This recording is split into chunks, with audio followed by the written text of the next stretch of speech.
기도자의 모습이라는 제목으로 우리 함께 말씀을 나누고자 합니다. 오늘은 특별히 중고등부 친구들도 같이 예배를 드리게 돼서 연령대가 확 낮아졌습니다, 여러분. 생기발랄한 중고등부 아이들과 함께 예배를 드리게 돼서 반갑습니다. 여러분들은 기도가 무엇입니까? 라고 물어본다면 어떤 대답을 하시겠습니까? 기도가 무엇입니까? 많은 사람들이 질문을 하고 많은 사람들이 이야기를 하죠. 기도는 호흡이다, 영혼의 호흡이다, 하나님과의 대화다, 열쇠다, 여러 가지로 기도에 대해서 이야기를 할 것입니다. 성경에서도 여러 가지로 기도에 대해서 이야기를 하고 있습니다. 마태복음에 보면은 우리가 잘 알고 있는 구절이죠. 구하라, 찾으라, 두드리라, 이렇게 이야기하면서 기도는 간구하는 것, 간절히 구하는 것이라고도 이야기를 합니다. 또 예레미야 33장의 말씀을 좀 보면은 문제 해결의 열쇠라는 의미도 우리가 발견할 수 있습니다. 시위대 뜰에 갇혀 있었던 이 예레미야에게 하나님께서 나타나셔서 이렇게 이야기합니다. 부르짖어라, 내가 내게 크고 알지 못하는 크고 은밀한 일을 내게 보이리라 라고 하면서 문제 해결의 키, 열쇠가 기도다라고도 우리가 볼 수 있는 부분이 나옵니다. 이뿐만이 아니라 제가 아는 분은요, 기도는 자판기다라고도 이야기하는 것 같아요. 500원 넣으면은 500원어치의 상품이 나오고 1000원 넣으면은 1000원에 대한 상품이 나오는데, 저는 개인적으로 꼭 동의하는 건 아니지만 이렇게 이야기하는 분들도 간혹 있는 것 같습니다. 여러분들에게 기도란 무엇입니까? 라고 물어본다면 여러분들은 어떤 거라고 이야기를 하시겠습니까? 많은 신자들은, 많은 그리스도인들은 기도의 특징은 알지만 기도를 왜 하는지, 기도의 참된 의미는 무엇인지, 이 부분에 대해서 좀 모르고 진행하는 부분들이 있는 것 같습니다. 교회를 얼마 다니지 않는 제 친구 중에요, 이제 기도에 관련돼서 이렇게 물어보고 이야기한 적이 있습니다.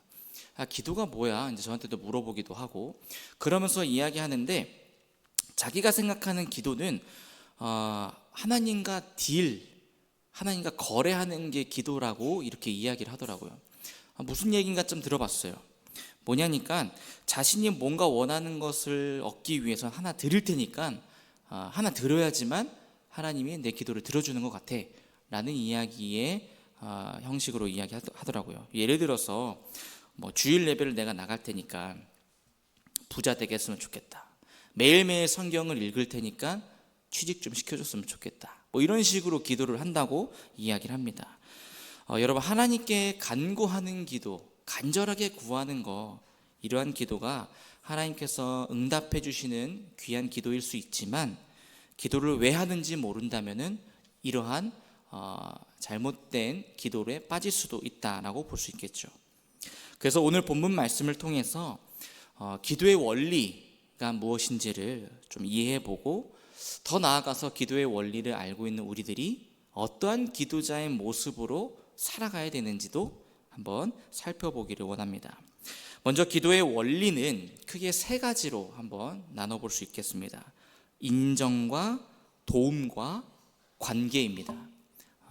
인정과 도움과 관계, 이 세 가지의 원리는 순차적인 원리의 개념도 있지만 순환적인 개념도 있습니다.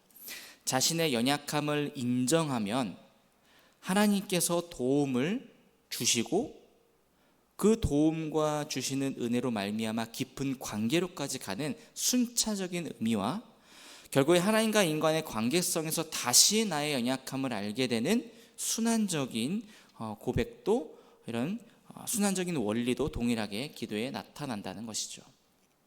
이 원리를 조금 더 살펴보기 전에 우리를 기도를 드린다라는 의미를 조금 살펴보면요, 기도를 드린다, 여러분, 기도를 드린다라는 의미가 어떤 의미입니까? 기도를 한다, 기도를 드린다. 기독교를 떠나서요, 기도를 드리는 종교는 다양하죠. 다양한 종교에서도 기도를 합니다. 기도를 드리는 행위를 잘 한번 살펴보면 나보다 좀 더 큰 어떤 존재, 나보다 뭔가 대단한 위대한 어떤 존재에 대해 인정을 하고 도움을 구하는 행위, 그런 것들을 우린 기도의 행위라고 볼 수 있겠죠. 무신론자들도 여러분 기도를 합니다. 무언가 비는 행위를 보이기도 하죠. 기도의 행위는 인간이라면 의식적이든 무의식적이든 자연스럽게 보이는 것이 기도를 하는 것입니다. 그런데 성경에서 말하고 있는 이 기도는 이 원리가 조금 다릅니다. 그 원리의 첫 번째가 인정입니다. 인정. 나의 연약함을 인정하고 나의 불완전함을 인정하는 것. 여기서부터 우리는 기도의 원리가 시작이 되죠. 사람들은 한계를 가지고 있습니다. 어떤 한계가 있습니까? 시공간의 한계가 있죠. 이성의 한계도 있습니다. 생명, 죽음에 대한 한계도 분명히 있고, 관계성에 대해서, 교육에 대해서도 한계가 있습니다. 여러분, 아무리 잘하려고 해도 완벽하지 않는 것이 인간입니다. 인간의 존재가 그렇죠. 또 인간은 여러분 얼마나 고집이 셉니까? 성경을 보면요, 이스라엘 백성들의 고집은 정말 어마어마합니다.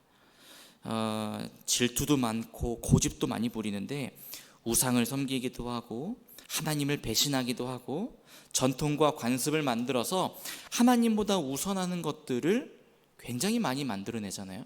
성경에도 많이 기록되어 있습니다.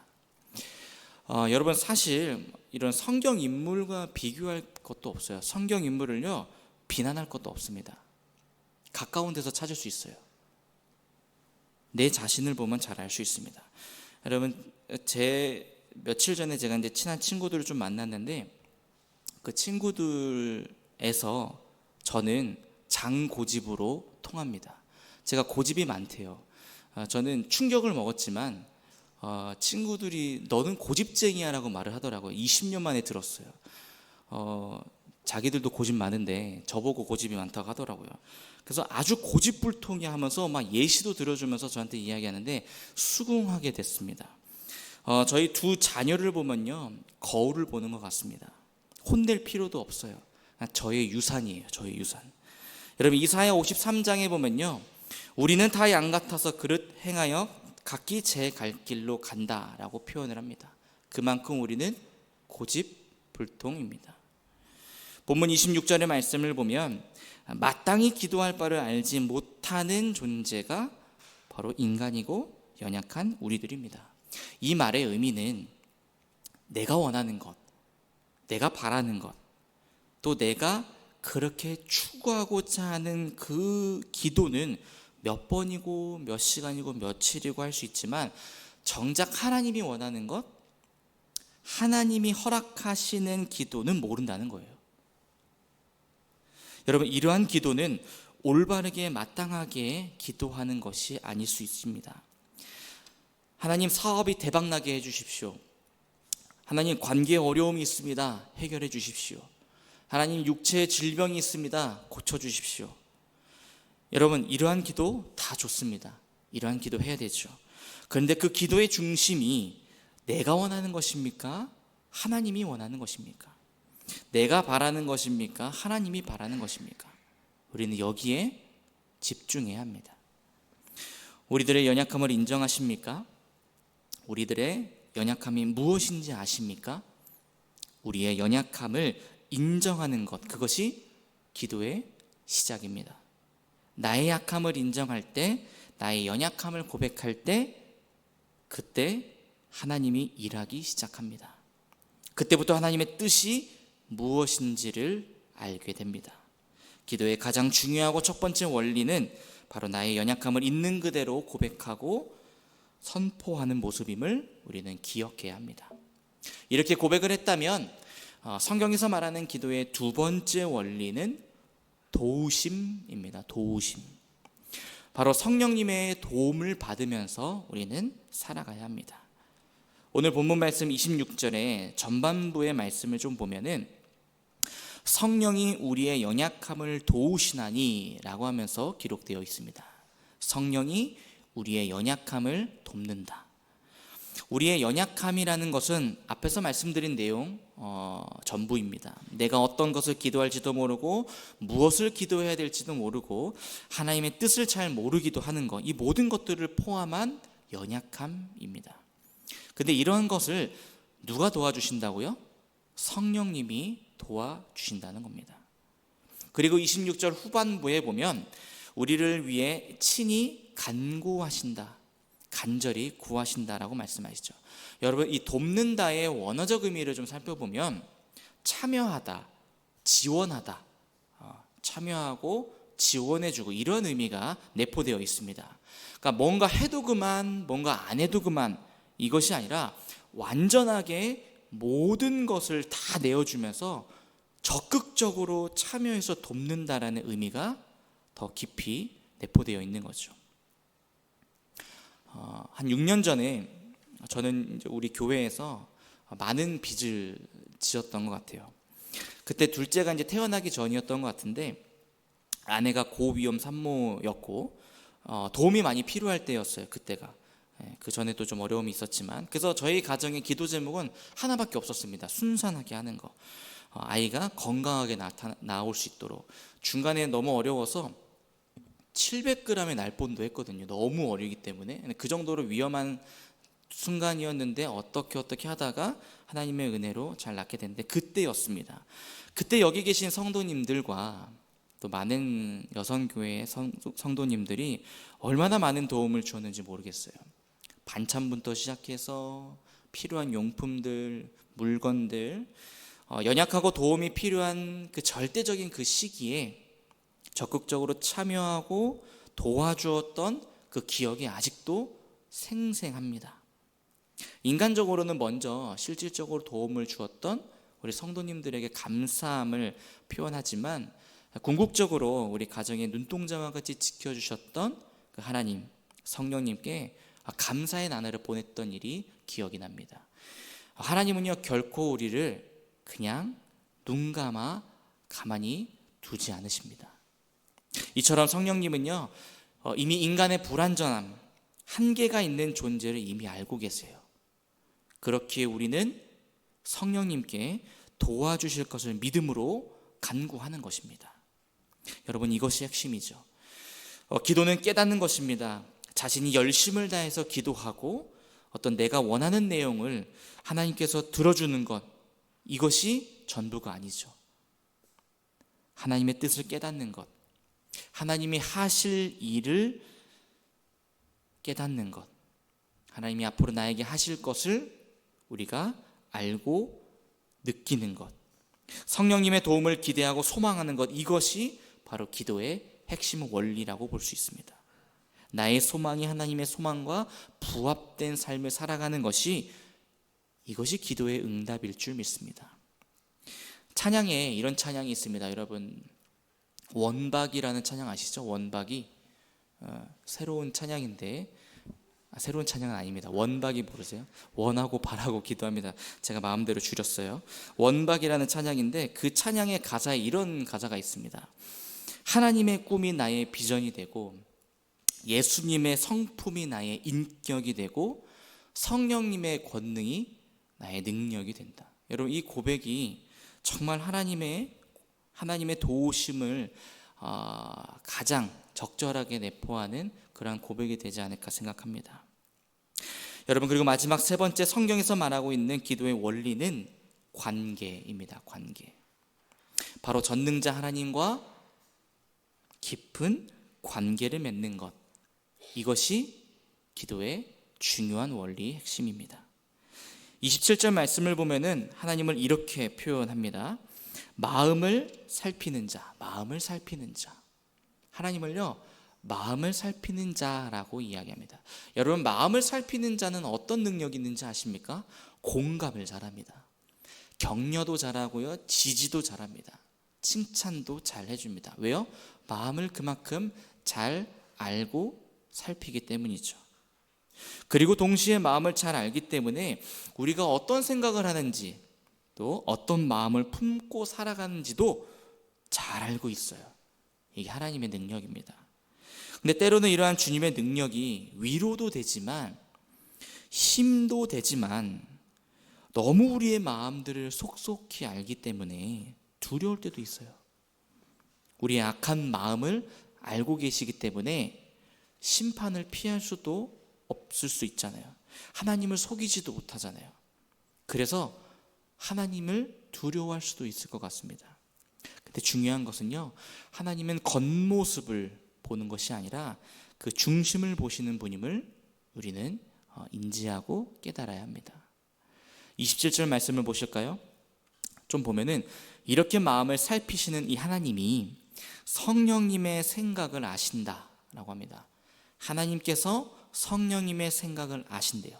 자, 그리고 또 성령님은 이러한 하나님의 모습을 잘 알고 있기 때문에 하나님의 뜻대로 우리를 위하여 간구하신다라는 말이 나옵니다. 다시 말하면 성령님의 도우심으로 우리가 기도하면 기도할수록 우리의 마음을 누구보다도 잘 아시는 하나님과 더 깊은 관계와 만남의 장으로 나아간다는 것입니다. 이것이 기도의 세 번째 원리입니다. 나의 연약함을 인정하고 하나님께, 성령님께 도움을 구하고 하나님의 뜻을 깨달아서 하나님과 더 깊은 관계를 만들어가는 것, 이것이 중요한 원리죠. 상담의 단계를 보면 상담자와 내담자가 상담을 하잖아요. 가장 먼저 상담의 단계에서 하는 단계가 하나 있습니다. 가장 먼저 해야 되는 일이 있어요. 뭐냐면 라포 형성을 해야 돼요. 라포 형성. 혹시 들어보셨어요? 친밀감을 형성해야 됩니다. 친밀해져야 돼요. 다시 말하면 상담자랑 내담자랑 친해져야 돼요. 상담자와 내담자가 이 관계가 조금씩 가까워지는 단계를 초반에 해야 됩니다. 이거 왜 하는 줄 아십니까? 상담자든 내담자든 관계가 친밀해지지 않으면 믿음이 없어요. 자기의 속마음을 이야기하지 않습니다. 그렇기 때문에 이 단계를 반드시 거쳐야 합니다. 그런데 여러분, 우리는 하나님과 친밀하십니까? 여러분, 하나님과 친하세요? 하나님께서는 우리와 친밀해지기로 아까 전부터 준비하고 계셨는데 우리는 하나님과 얼마나 친하십니까? 더 놀라운 것은요, 하나님은 이렇게 서먹서먹해야 하는 우리들을 위해서 먼저 우리들의 마음에 노크하시고 마음의 문을 두드리고 계신다는 거예요. 그리고 깊은 교제를 준비하고 원하고 계신다는 겁니다.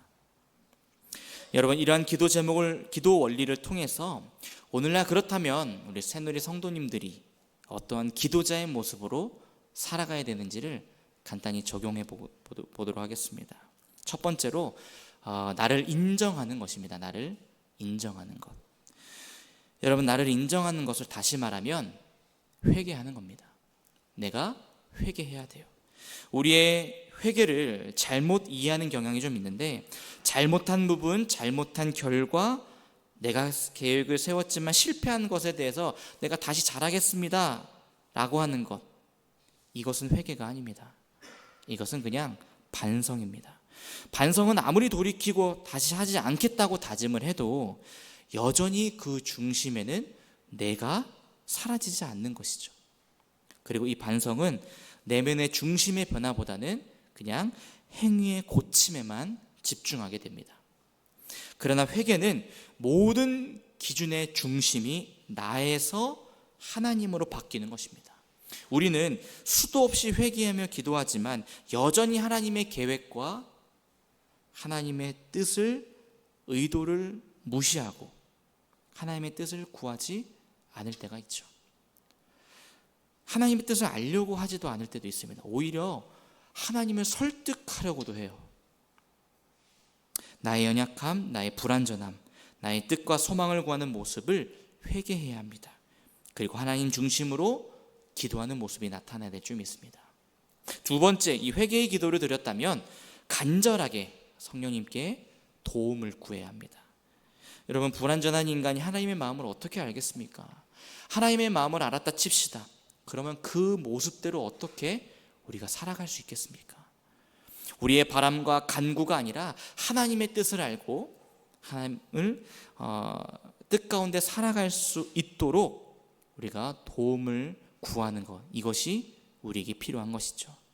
여러분, 기도할 때 우리가 마지막에 항상 이런 말 하지 않습니까? 예수님의 이름으로 기도합니다. 왜 그렇게 기도합니까? 예수님이 우리 가운데 들어오시면 모든 것들을 할 수 있기 때문이죠.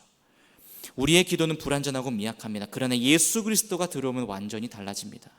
하나님과 뜻이 맞지 않는 기도는 백날 해봐야 소용이 없습니다. 주님은 응답하지 않을 겁니다. 그러나 성령님께 도움을 구하던 기도는 주님께서 응답하실 줄 믿습니다. 이것이 참된 기도자의 모습이죠. 그리고 세 번째, 우리 매 순간 하나님과 깊은 관계를 맺으며 살아가려고 노력해야 합니다. 시도 때도 없이 하나님과 소통하고 하나님 중심적으로 살아가려고 하는 것, 주님만으로 충분합니다 라는 고백을 입술이 아닌 행실로 보여지는 것, 이것이 우리에게 필요합니다. 비록 나의 어려움과 불편한 삶이 계속 이어질지라도 하나님은 나와 함께 여전히 교제하고 싶어하고 나와 인격적인 만남을 원하신다라는 것, 이것을 우리는 잊어서는 안 됩니다.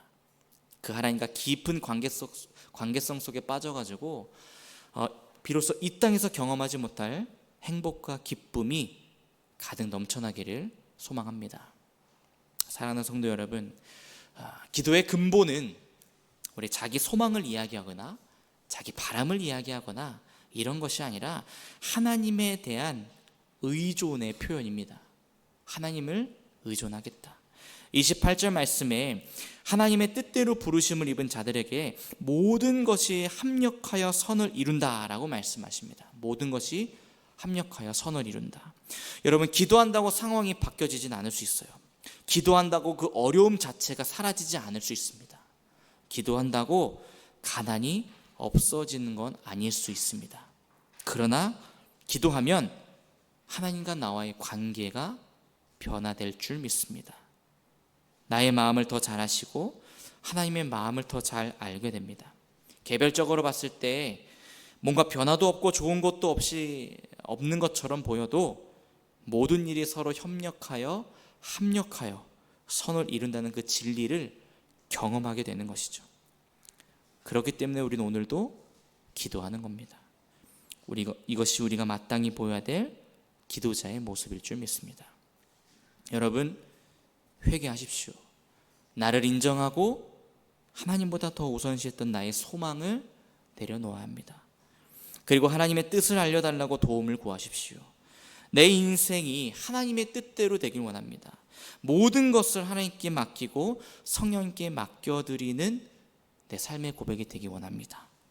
그래서 나의 소망이, 나의 바람이, 나의 계획이 하나님의 계획이 되고 하나님과 함께 이 세상을 기꺼이 기쁨으로 살아가는 저와 여러분들의 삶이 되기를 간절히 축원합니다.